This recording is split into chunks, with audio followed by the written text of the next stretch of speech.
కాలం మారిపోయింది. కరెంటు వాడకం ఇబ్బడి ముబ్బడిగా పెరిగిపోయింది.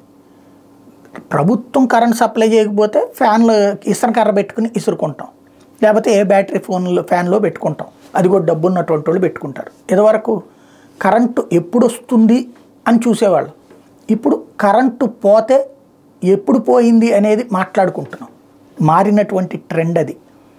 ఏ స్థాయిలో వచ్చిందంటే 24 గంటల కరెంటు 2014 నరేంద్ర మోడీ తీసుకొచ్చిన తర్వాత ఇదివరకు కరెంటు పోవడం అనేది కామన్. ఇప్పుడు కరెంటు ఒక్క నిమిషం పోతే డైరెక్ట్గా ముఖ్యమంత్రిని ప్రధానమంత్రిని తిట్టుకునే స్థాయికి వచ్చాం.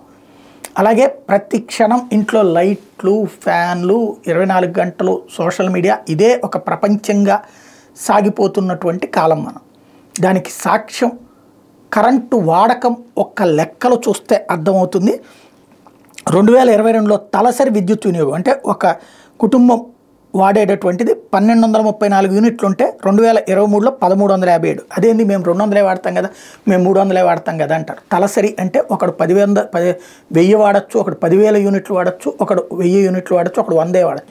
మొత్తాన్ని కలిపి డివైడెడ్ బై జనంతో కౌంట్ చేస్తే వచ్చేది తలసరి అంటారనమాట. అట్లాగా భారీ వినియోగం పెరిగింది.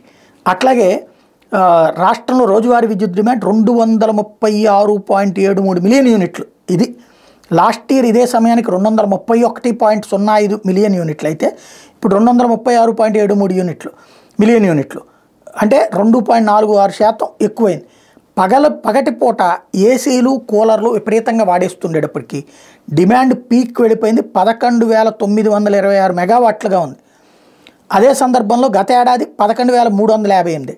టోటల్గా చూస్తే విపరీతమైనటువంటి కరెంటు వాడకం పెరిగిపోయింది. రేపు వచ్చే నెలలో బిల్లులు కూడా అదే రేంజ్లో పడతాయి.